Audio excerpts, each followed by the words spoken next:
Bueno, hola, soy Victoria Goenaga, ya segundo me conoce, hemos estado compartiendo algunas correcciones y en esta clase que va a estar dividida en dos partes, esta primera va a tener que ver con transmitirles, el intento por transmitirles algunas ideas en relación a lo que es el conjunto, a lo que refiere o a los entornos para pensar un conjunto de viviendas de baja densidad. Voy a compartir la pantalla. A ver, ahí.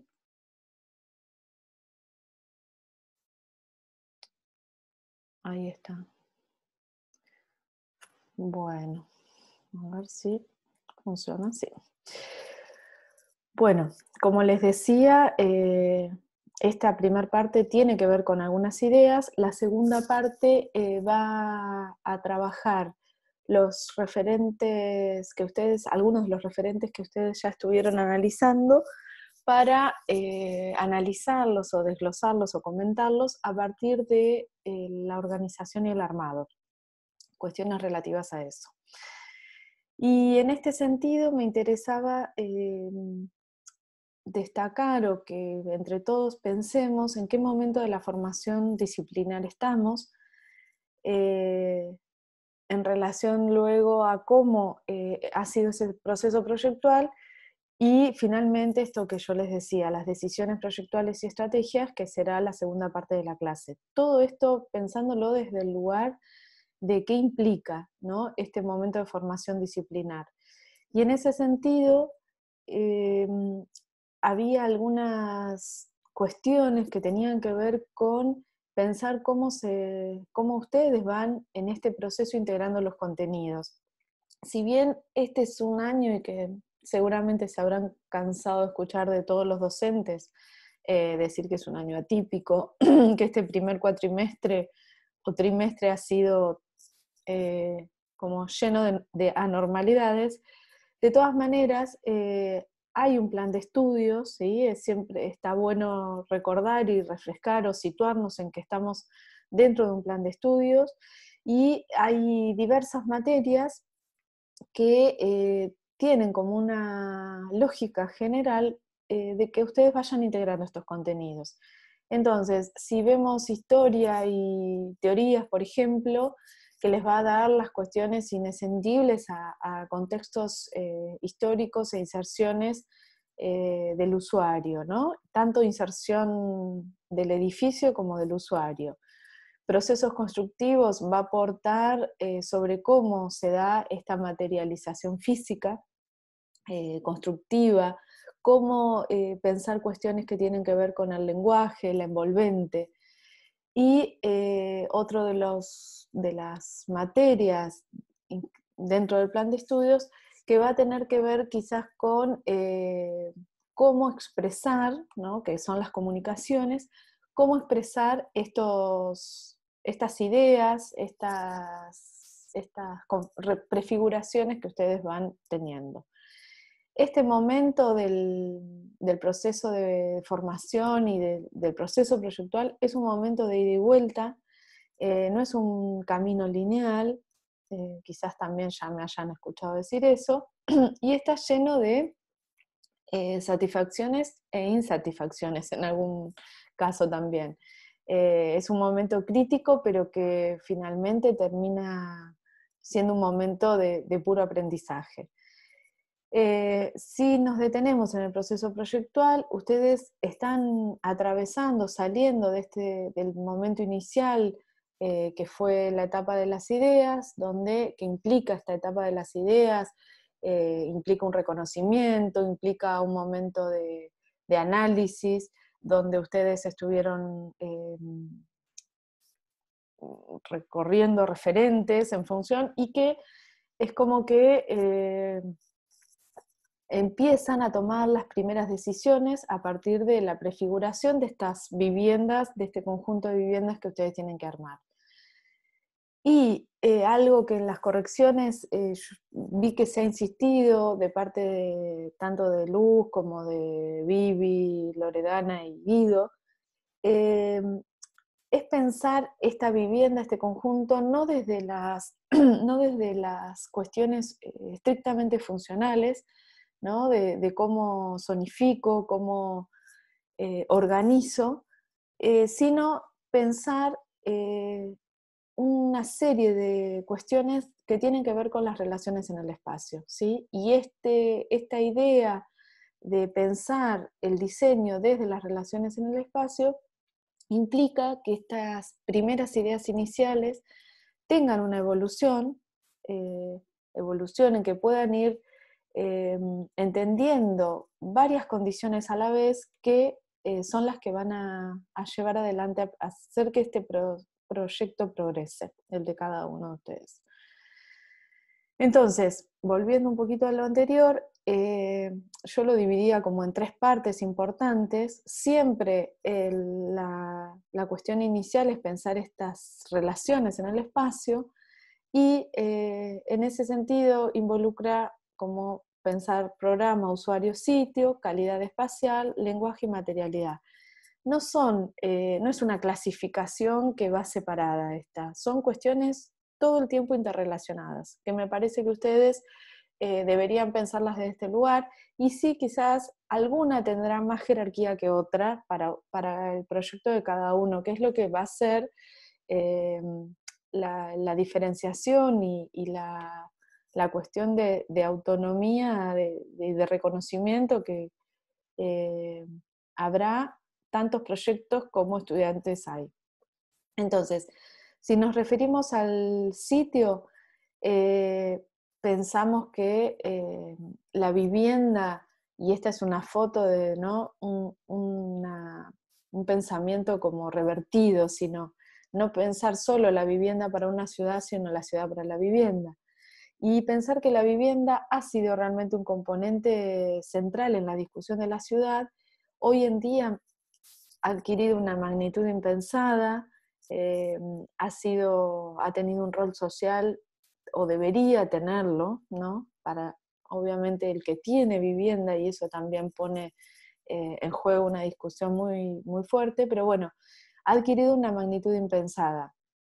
A- a- como, como rol social, la vivienda ha tenido una cuestión de cobijo, de resguardo, de cuidado, una cuestión que tiene que ver también con lo sanitario, higiénico. Bueno, hay miles de maneras de interpretar y de comprender. Y bueno, en realidad la ciudad es por ahí la que de manera más dinámica y acelerada ha ido cambiando, pero sin embargo la vivienda se ha mantenido como una realidad inseparable de esa ciudad. Entonces, como herramienta social, vemos la vivienda como herramienta social, y queda planteada la pregunta, ¿cómo será a futuro? ¿Sí? Que esta idea de plantearnos la pregunta nos ayuda también a pensar en cuestiones de proyecto, ¿sí? Esta pregunta de cómo será la vivienda a futuro o debería ser un dato de proyecto. En cuanto a la inserción, podemos recordar y poner en evidencia que se trata de una inserción muy contrastante. La diagonal que ustedes ven, la 113, es como que corta, divide en dos situaciones que tienen que ver con algo natural algo natural por un lado, artificial, divide el lleno y el vacío, la densidad que vemos en la manzana y la fluidez de lo que puede ser el bosque. Son como pares de variables que nos permitirían reflexionar en términos de cuáles son las estrategias concretas de diseño y de proyecto, porque en definitiva siempre vamos a pensar en el proyecto, y cuáles son las operaciones que potenciarían alguna de estas situaciones, ¿no? De contrastes, situaciones antagónicas. Pensar qué pasa con el corazón de manzana, ¿no? Cuando se encuentra con una ocupación como la que ustedes encontraron, qué pasa con los contactos vecinos, ¿sí? Esos vacíos, eh, bueno, y una serie de situaciones, pero por ahí me interesaba esta idea del alto contraste que tiene la inserción donde ustedes están trabajando. Y si tenemos en cuenta cuestiones del programa, vuelvo un poco a esta idea que el programa no es un organigrama, y por eso acá aparece esta especie de gráfico de ventanas que tienen una zonificación y que esas están conectadas en sí mismo, sino y tampoco, bueno, esto podría trasladarse a una planilla en Excel con un cuadro de superficies, ¿sí? Una sumatoria de metros cuadrados. Pensamos que el programa es una sucesión de situaciones, ¿sí? Situaciones que se suceden en el tiempo y en el espacio. Si atendemos a cuestiones que tienen que ver con el espacio y el tiempo, acá vemos como dos situaciones totalmente diferentes, como es unas viviendas en Japón y otra vivienda estudio en Paraguay. La importancia que quizás muchas veces en el proyecto aparece como una interrogación al final de cuáles van a ser los materiales, qué lenguaje estoy buscando, cuáles son las atmósferas de esas situaciones que suceden en el espacio. Fíjense la importancia de pensarlas desde el minuto cero, ¿sí? Estas atmósferas especiales que generan en algún caso en Japón los muros con una terminación lisa, acabados blancos, neutros, y en el caso de Paraguay, como ese trabajo, parecería que esto es cobre o algún material de ese tipo, pero no metalizado, sino que es el trabajo del apisonado, de la tierra del lugar con el hormigón, ¿sí? Con cemento. Entonces, fíjense que hay toda una interrelación del contexto con estas situaciones que suceden en el espacio. Esto define una atmósfera especial, potencia determinadas sensaciones y percepciones. Lo mismo, situaciones que suceden en el tiempo, está la presencia de la naturaleza en la arquitectura, ¿sí? Esto del envejecimiento, de la dinámica, de la naturaleza que nos habla del clima, ¿sí? De la relación del espacio interior con si está lloviendo, si es soleado, esta serie de situaciones que nos permite determinadas estrategias de proyecto concretas.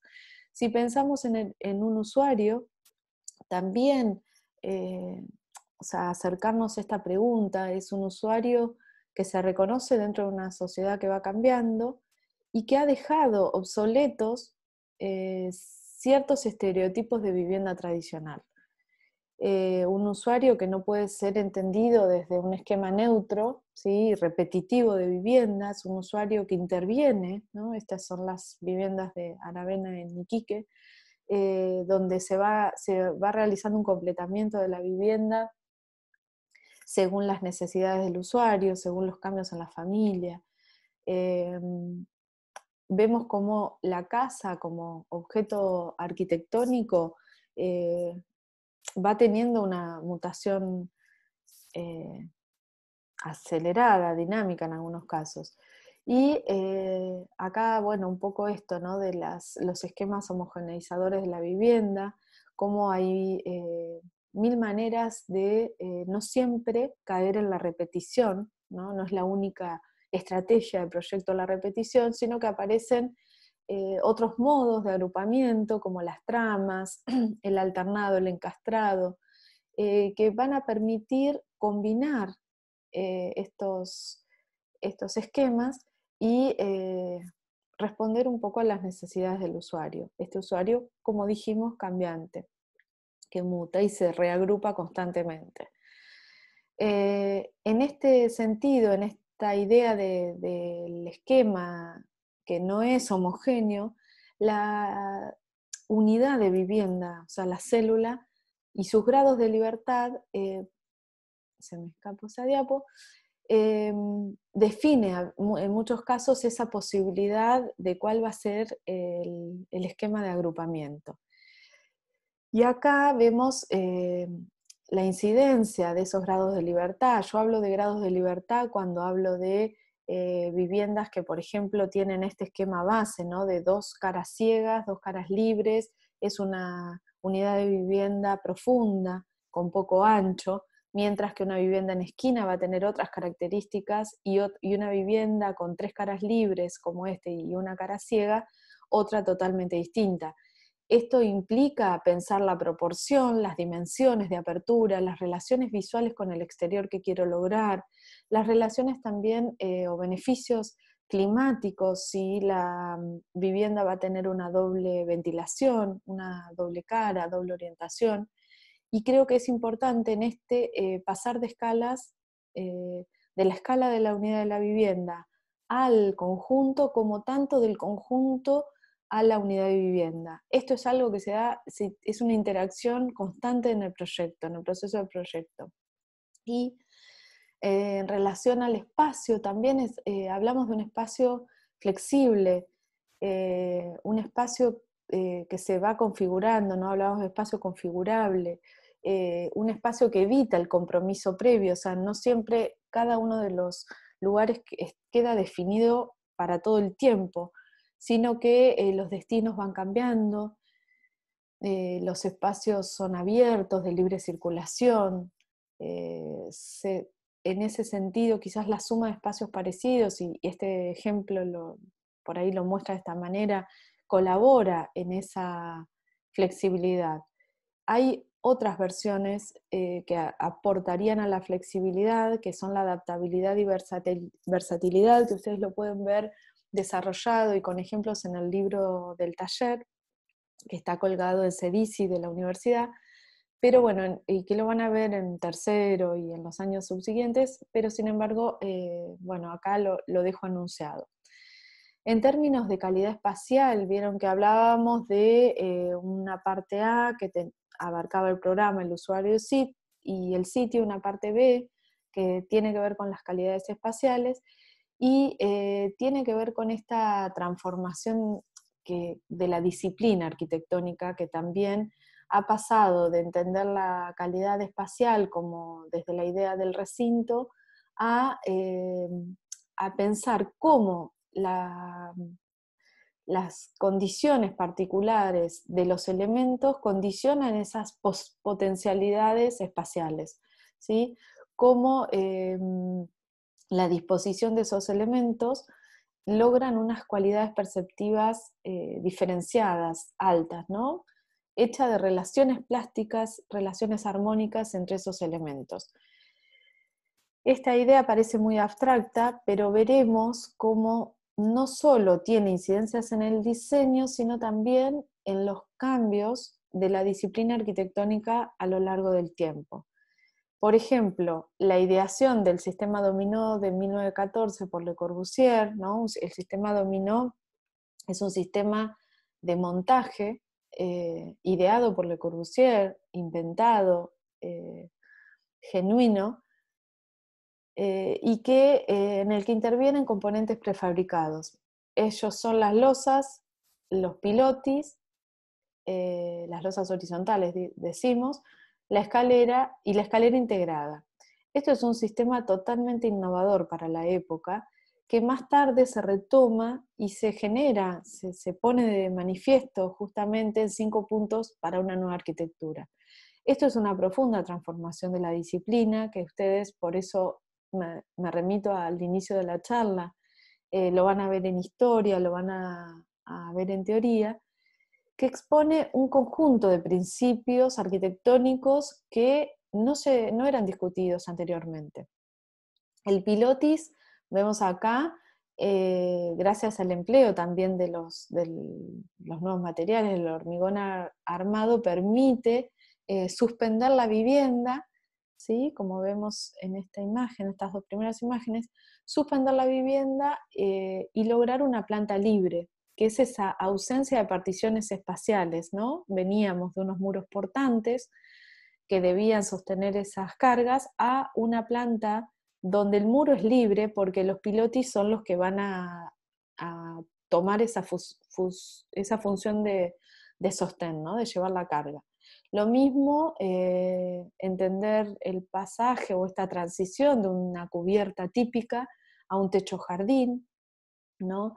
Esa idea de la terraza en altura, la posibilidad de los tejados planos lo permiten la expansión, permite la relación interior-exterior. La ventana corrida es otra de las que acá aparece como un dibujito muy infantil, ¿no? La ventana corta, entendida dentro del muro, y acá la ventana alargada, corrida, que como es otra de las potencialidades también del uso del hormigón, que permite que la ventana vaya de un lado al otro de la fachada, porque ya el muro no es portante, ¿sí? Estamos todos dentro de la misma idea. Así es que la fachada se libera, etcétera, etcétera. Y esto hoy en día podemos hablar de ciertas constantes contemporáneas, ustedes esto lo han visto en el curso introductorio, han trabajado muchísimo con esto, con esta idea de los planos, ¿no? El trabajo de los planos y los elementos, los planos, los volúmenes. eh, entonces, ¿qué se logró con estos primeros, este manifiesto de Le Corbusier? ¿Qué se logra? Se logra una serie de relaciones espaciales que otorgan calidad a este espacio, a partir de un nuevo pensamiento arquitectónico posibilitado por la técnica. Se logran, bueno, estrategias que se basan en potencialización de la altura, como vemos en este caso, búsqueda del aporte exterior para expandir el interior, las continuidades espaciales, dada por la posición de los planos en ese espacio, y una fundamental cuestión o estrategia también de diseño, la apertura visual, el ángulo, la posibilidad de que ya el muro, al no ser portante, permite eh, esa relación con el exterior fluida, dinámica. Y lo vemos hoy en día en la vivienda, estas viviendas después las vamos a ver, la potencialización de la altura, ¿no? La doble altura interior, la riqueza espacial interior para expandir al exterior, las flexibilidades estructurales, fíjense que se independiza el elemento sostén, en este caso la columna, Pilotis lo manifestaba Le Corbusier, para dar una mayor flexibilidad, la integración del espacio, ¿sí? Bien. Y en este sentido, otro de los elementos que consideramos como fundamental, como componente fundamental para pensar la vivienda desde la escala de la vivienda unifamiliar a las agrupaciones de baja densidad y de una densidad media hasta la alta, los espacios de asociación. Estos espacios de asociación, que acá los dividimos en algunos, es una clasificación que puede ser discutida, y ustedes la pueden recrear también a partir de los ejemplos que han ido viendo, son los espacios de encuentro de la vida colectiva, que reducen un poco ese exceso de consumo de la vida, del espacio privado. Este espacio se libera, se relaciona con el espacio público, en el caso de ustedes la vereda puede ser, y amplían esa relación de dependencia de la vivienda con la ciudad. Eso que decíamos al principio, la vivienda construye ciudad, la ciudad construye vivienda, bueno, es una relación dialéctica constante. Entonces, en esta idea de los espacios de asociación, vamos a ver los patios en planta baja. Los patios en planta baja, bueno, ahí me veía si estaba grabando. El patio como elemento arquitectónico esencial de la vivienda. Este es un proyecto teórico de Mies de 1931, que piensa la casa unifamiliar en la ciudad. Esta vivienda es de características introvertidas, ustedes seguro que la han visto en el curso introductorio, en primer año, pero que sin embargo, si la agrupa y la delimita por los muros, se constituyen un conjunto. Fíjense que los elementos de composición, el patio, el recinto y la cubierta, van a ser fundamentales para que esto se pueda constituir en conjunto. Son como los tres elementos base: el patio, el recinto, sería el interior, y el plano de cubierta. Fíjense cómo se identifican los elementos.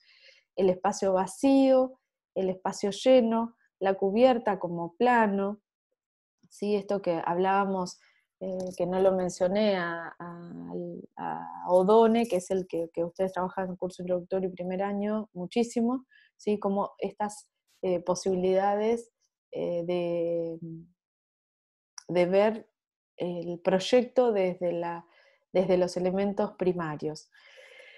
Bueno, ¿qué pasa? Cuando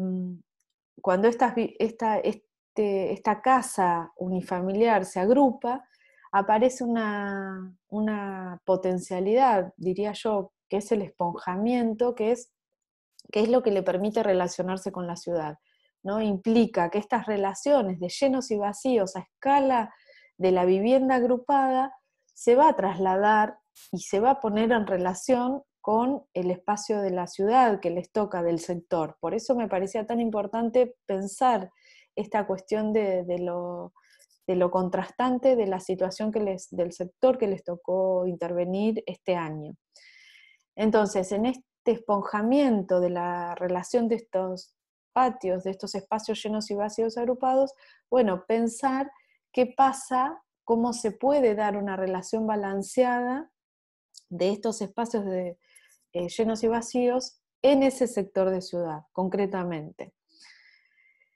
Luego también aparece como elemento arquitectónico esencial de la vivienda el patio en altura. El patio en altura también nos remitimos a Le Corbusier en 1925 para la exposición de las artes decorativas en París.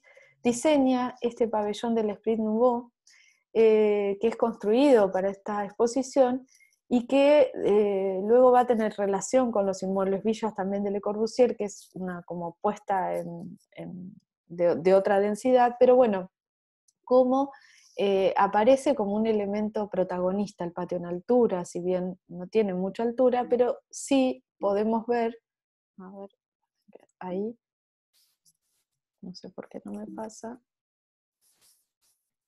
ahí.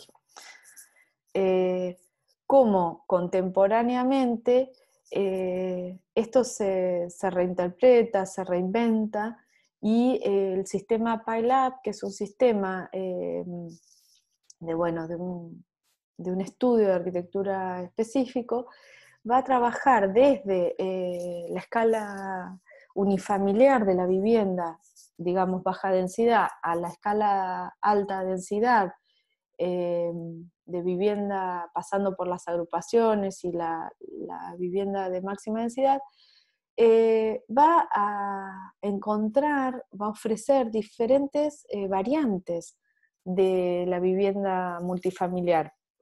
Fíjense que a partir de operaciones bases como un volumen base que sustrae alguno de sus componentes o los adiciona, y va a encontrar este sistema PyLab, que en concreto para ustedes lo que les sirve es pensar en cuestiones que tienen que ver con espacios de doble altura interior, doble altura exterior, planta libre y flexibilidad, el estudio específico de cómo penetran los rayos de sol en la vivienda, esto es atender a cuestiones de proporción, de profundidades, y asimismo, bueno, esto sería ya como, si vamos a la vivienda por ahí de otra densidad, pero como esta alternancia de este patio en altura entre los niveles pares e impares, ¿sí? Con la estrategia y la operación de la alternancia y desplazamiento, permite tener situaciones de este tipo, que algunas terrazas queden en doble altura, otras en simple, bueno, infinidad de situaciones, que esta es la resultante concreta en el espacio, ¿no? Estas terrazas, estas expansiones, el patio que se integra al espacio interior de la vivienda, etc.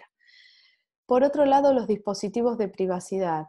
Esto es algo, es una experimentación de vuelta Le Corbusier, porque en Pessac, en Francia, hace un modelo, es una experimentación, parte de una experimentación social y estructural también. en defensa un poco de la vivienda económica para obreros, aparecen estas viviendas donde tenían también la posibilidad, las vemos acá desarrolladas, tenían la posibilidad de poder cultivar sus propios alimentos.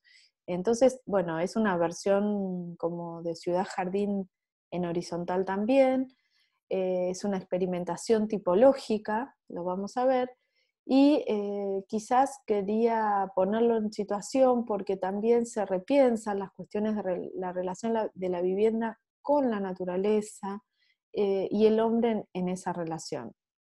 Es así que va a tener distintos tipos edificatorios residenciales puestos en la ciudad, van a ser 5 tipos edificatorios o 4 tipos edificatorios, 4 tipologías, la quinta es una combinada. Pero bueno, en este modelo de experimentación social, lo que me interesaba por ahí traerles era esta cuestión de los dispositivos, ¿no? Se puede analizar este conjunto desde otros parámetros, pero en este caso, para que pueda, pensando que puede colaborar en el momento del proceso que ustedes están. Entonces, acá van a aparecer estos modelos que además les pone un nombre, ¿no? Arcadas, casa que llega al cielo, casa zigzag, etc. Va a tener estrategias concretas de diseño. Por ejemplo, en esta casa, Maison Gratte-Ciel, es una casa que llega al cielo, esa es como la traducción, va a colocar la escalera como estrategia a lo largo del prisma, ¿sí? Y esto va a generar ciertos recorridos particulares, ciertas relaciones, y va a permitir esta llegada a la terraza. En otro caso, como, bueno, o en el mismo caso que, bueno, fíjense que en este caso tiene parcialmente cubierta esa terraza, en este caso la terraza va a ser un poco más cubierta, definiendo relaciones diferenciadas con ese exterior. La quinta fachada, acá aparece también la importancia de la quinta fachada, ¿no? Para Le Corbusier, que es esa terraza accesible. En otro caso, cómo a partir de, fíjense, estos esquemas tratan de sintetizarlo, también la utilización de esas terrazas, pero puestas en relación con un vacío. La terraza como elementos dependientes, ¿sí? En el diseño aparece la terraza en combinación con el vacío. Si vamos, Corbusier planifica para PESAC, vemos la sistematización y repetición como estrategia de diseño de tanto terrazas como pérgolas. En este caso combina las terrazas y pérgolas. Fíjense que esta es la resultante. También esta idea de terraza y pérgola puede pensarse como un espacio colectivo del conjunto donde se combinan ciertas relaciones, se dan los espacios de encuentro, ¿no? Que hablábamos. Si bien es un conjunto de pocas viviendas, hay ciertos espacios que pueden ser pensados para el encuentro. En este caso, esas terrazas se manifiestan o se ponen dentro del proyecto en doble altura, cubierta por bóveda, que le da un carácter especial, un reconocimiento del barrio a la distancia, ¿sí? Como situaciones singulares, atípicas. Y el uso del color es otro de los elementos o de las puestas de diseño que permiten este reconocimiento y esta legibilidad de un conjunto dentro de una situación más general. Si hablamos de los espacios inespecíficos, que era otro de los que en el caso de nuestra clasificación otorgaba altas calidades espaciales, vemos, y este es uno de los ejemplos que vamos a trabajar después con ustedes, vemos una serie de situaciones como corredores, ¿sí? Corredores aéreos que están elevados a una altura, situaciones privadas para acceso a cada una de las viviendas, ¿sí? Los halls, palieres, los semicubiertos, como se da en este caso, para atravesar un espacio, un patio central de la vivienda, son todas esa serie de espacios inespecíficos que parecen siempre como espacios que se dejan pensados a lo que el sistema de movimiento o a la circulación determine, cuando en relación esos espacios son diseñados de antemano. Acá vemos en lo que es vivienda de distintas, por ahí, densidades, siempre tendiendo a la baja densidad, pero estos dispositivos que son elementos de privacidad van a definir esta gradación público-privado. Vemos en este caso otra vez los corredores, circulaciones aéreas, terrazas aéreas que además son circulaciones, o jerarquizaciones de accesos que también van a definir esta serie de gradaciones espaciales, que nosotros le llamamos gradación espacial cuando pensamos estos espacios y esta transición del espacio de lo más público a lo más privado, o al revés. El lenguaje y la materialidad es otro de los aspectos que nosotros considerábamos, y que en este sentido estos espacios inespecíficos de los que hablábamos, que son como los espacios, digamos, olvidados, tienen un alto protagonismo. En esta gradación público-privado, privado-público, en este caso los planos, o que podemos definirlos como planos de mamparas, ¿sí? Mamparas, persianas, galerías que se pueden dar en el vacío, ¿sí? Galerías en doble altura, en algún caso esto es terraza, balcón, salida, bueno, una serie de situaciones. Y además esos espacios inespecíficos que parecerían no tener demasiada importancia, son justamente los que nos pueden colaborar en estos métodos de diseño que hoy se llaman sistemas pasivos, ¿no? Métodos de diseño pasivos, que principalmente están relacionados a la arquitectura sustentable, de la que tanto quizás se menciona, y que no es tampoco una cuestión que se define al final del proyecto, ¿no? No es, tengo el proyecto de arquitectura y al final le pongo un sistema pasivo, tengo el proyecto de arquitectura y al final le pongo un material. Estas cuestiones son inherentes al inicio del proceso del proyecto, ¿sí? A las prefiguraciones iniciales ya deberían tener en consideración estas cuestiones, que cómo pensar la ventilación, cómo pensar la protección solar, cómo pensar espacios de enfriamiento, ¿no? En este caso, espejos de agua, para lo que es la agrupación de esta vivienda. Esta también lo podemos pensar de manera agrupada, estas protecciones solares, los parasoles. Yo creo que pensar la adecuación del proyecto a estas situaciones de eficiencia tecnológica es fundamental. Y en ese sentido, bueno, acá vemos también, ¿no?, cómo se diseña desde la unidad de vivienda hasta el agrupamiento esta posibilidad que nosotros tenemos de aprovechamiento de los recursos, ¿sí?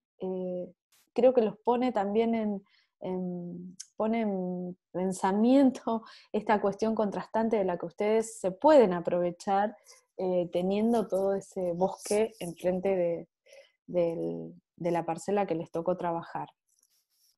Bien, y bueno, en este sentido, la envolvente, creo que es la última diapo, la envolvente como la piel, ¿sí?, que protege el edificio de las altas temperaturas, protege la vivienda, de la humedad exterior, de las cuestiones climáticas que ustedes evalúen, que encuentren, a la que le den quizás mayor importancia, y la envolvente, ¿no?, lo que recubre la piel como elemento físico, tiene un rol preponderante también en las cuestiones de diseño, ¿sí?, para mejorar el confort. Esa calidad espacial de la que hablamos también se puede mejorar o no y optimizar en términos de cómo pensemos esta envolvente, ¿sí?, estos materiales. Y bueno, hasta acá llegamos en esta primera parte. Vamos a continuar en otro video seguramente con lo que es organización y armado. Y bueno, les agradezco y nos veremos dentro de poquito.